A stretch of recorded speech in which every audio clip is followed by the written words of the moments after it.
Hello students, welcome to अक्षर learnings. आपण बघतोय topic life process in living organism part 1. त्यातला ऑलरेडी आपण लाईफ प्रोसेस डिस्कस केले. त्यानंतर जो काही ग्लायकोलिसिस प्रोसेस आहे म्हणजेच एरोबिक रेस्पिरेशनचा जो पार्ट आहे तो आपण ऑलरेडी डिस्कस केलाय. So in this particular lecture आपण बघणार आहे एरोबिक अँड अनएरोबिक रेस्पिरेशन मधला डिफरन्स, अनएरोबिक रेस्पिरेशन कोणत्या पद्धतीने होतं. Okay, now come to the first one, जी की आपण एरोबिक रेस्पिरेशन बघितलेलं आहे. सो एरोबिक रेस्पिरेशन मध्ये आपण काय बघितलं बघा, हिअर जो काही कार्बोहायड्रेट्स आहे that carbohydrates it's breakdown through the glycolysis process. Glycolysis process मधून आपल्याला काय मिळाले? Pyruvic acid. पायरुविक ऍसिडचं ब्रेकडाऊन झालंय acetyl coenzyme A and that acetyl coenzyme A undergoes Krebs cycle. Krebs cycle and electron transfer chain reaction आणि त्याच्यामधून आपल्याला finally काय मिळाले? CO2 H2O and energy. आता जेव्हा कार्बोहायड्रेटचं डिप्लेशन असतं म्हणजेच हंगर असेल किंवा फास्टिंग असेल त्यावेळेला इन्स्टेड ऑफ कार्बोहायड्रेट जे काही प्रोटीन्स अँड लिपिड्स आहेत त्याचं ब्रेकडाऊन केलं जातं. मग जो काही प्रोटीन आहे त्याचं ब्रेकडाऊन होणार आहे अमिनो ऍसिड मध्ये. अमिनो ऍसिडचं ब्रेकडाऊन कशामध्ये होणार? ऍसिटिल कोएन्झाइम ए. अगेन ऍसिटिल कोएन्झाइम ए आलं तर through the Krebs cycle and electron transfer chain reaction काय मिळणार आपल्याला? एनर्जी म्हणजेच एटीपी मिळणार आहे. सेम लिपिडचं ब्रेकडाऊन कशामध्ये होणार आहे? फॅटी ऍसिड्स मध्ये and that fatty acid is again breakdown into कशामध्ये? ऍसिटिल कोएन्झाइम ए. अँड ऍसिटिल कोएन्झाइम ए आला तर काय होणार आहे? Through the Krebs cycle and electron transfer chain reaction मधून आपल्याला काय मिळणार आहे? Finally ATP. So this is the aerobic respiration जे आपण ऑलरेडी डिस्कस केलेलं आहे लास्ट लेक्चर मध्ये. आता असे काही ऑर्गॅनिझम्स आहेत दे cannot live in presence of oxygen. असे काही ऑर्गॅनिझम्स असतात, मायक्रो ऑर्गॅनिझम्स असतात जे ऑक्सिजनच्या प्रेझेन्स मध्ये राहू शकत नाही. मग ते काय करणार आहेत? Anaerobic respiration means the respiration in absence of oxygen. मग ज्यावेळी ऑक्सिजन प्रेझेंट नसतो त्यावेळेला जे रेस्पिरेशन होणार आहे त्याला म्हणतो आपण एरोबिक रेस्पिरेशन. आता एरोबिक रेस्पिरेशन थ्रू सुद्धा आपल्याला एनर्जी ऑब्टेन करता येते. ओके, मग तिथे काय होणार आहे? Here the two process takes place, that is glycolysis and fermentation. आता इथे काय होणार आहे बघा, जो काही ग्लुकोज आहे that glucose is incompletely oxidised. Okay, जो काही ग्लुकोज आहे त्याचं इनकम्प्लीट ऑक्सिडेशन होणार आहे and less amount of energy is obtain through the anaerobic respiration. म्हणजे जिथं ऑक्सिजन प्रेझेंट नाहीये, ऑक्सिजनचं डिप्लेशन आहे, त्या ठिकाणी काय होणार आहे? Anaerobic respiration. आता अनएरोबिक रेस्पिरेशन मध्ये दोन महत्वाच्या प्रोसेस, एक आहे ती ग्लायकोलिसिस अँड सेकंड आहे ती फर्मेंटेशन. मग इथे प्रोसेस काय होते बघा, what ever glucose is present, जो काही ग्लुकोज आहे that glucose is breakdown into कशामध्ये? तो ऑक्सिडाइज होणार आहे, दॅट इज इनकम्प्लिटली ऑक्सिडाइज. इथं काय होणार आहे? तो कम्प्लीट ऑक्सिडाइज होणार नाही, इनकम्प्लिटली ऑक्सिडाइज होणार and less amount of energy is obtained. ह्याच्यामधून लेस अमाऊंट ऑफ एनर्जी मिळणार आहे. आता ग्लुकोजचं ब्रेकडाऊन कशामध्ये झालेलं आहे? Pyruvic acids. ओके, त्यानंतर ग्लायकोलिसिस प्रोसेस होणार आहे. पहिली प्रोसेस कोणती? ग्लायकोलिसिस. ग्लायकोलिसिस मधून काय मिळालं आपल्याला? Pyruvic acid.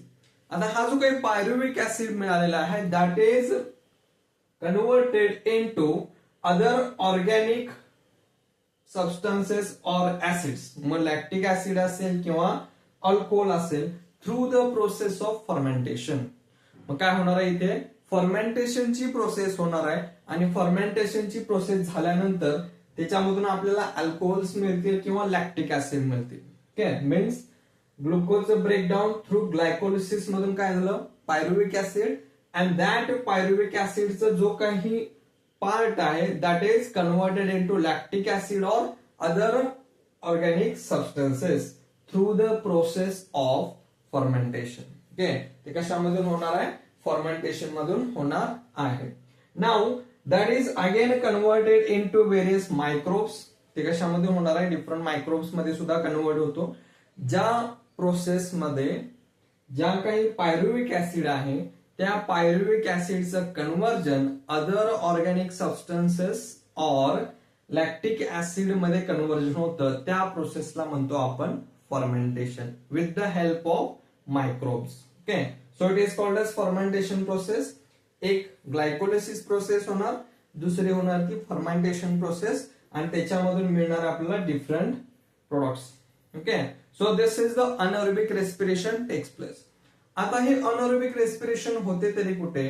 फॉर एक्झाम्पल जे काही सीड जर्मिनेट केलेलं असतं, ओके, सीड जर्मिनेट केल्यानंतर सॉइल वरती जो काही वॉटर लेवल क्रिएट होणार आहे, फॉर एक्झाम्पल ही आहे सॉइल, या सॉइल मध्ये आपण एक सीड जर्मिनेट केलं, बिया पेरतो आपण, एक सीड जर्मिनेट केलाय आणि ह्याच्यावर ज्यावेळी वॉटर कंटेंट म्हणजे पाणी साचून राहणार आहे त्यावेळी काय होणार आहे, ऍटमॉस्फिअरशी डायरेक्ट कॉन्टॅक्ट आहे तो ब्रेकडाऊन होणार आहे.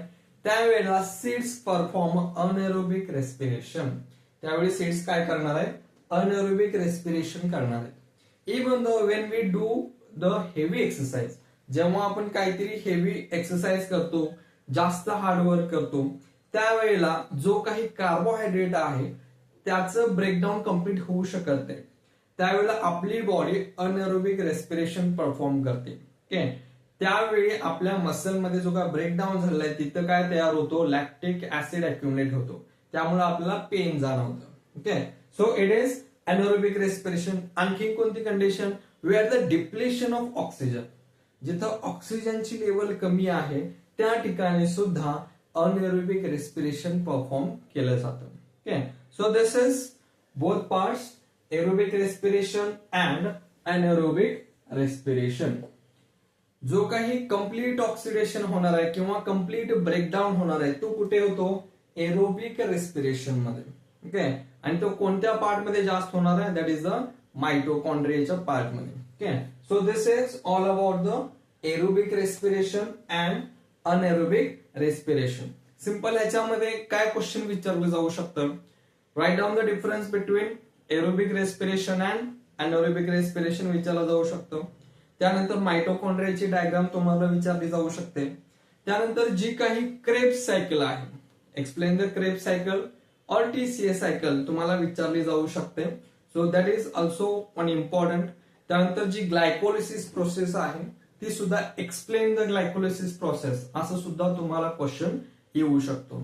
So these are the some important questions from the 2-3 points. या 2-3 पॉइंट्स मध्ये आपण जे काही डिस्कस केलंय त्याच्यामधून एवढे क्वेश्चन्स येण्याचे चान्सेस आहेत. So this is the simple part of aerobic and anaerobic respiration. आजच्या लेक्चरमध्ये इथेच थांबूया, भेटूया नेक्स्ट लेक्चरमध्ये.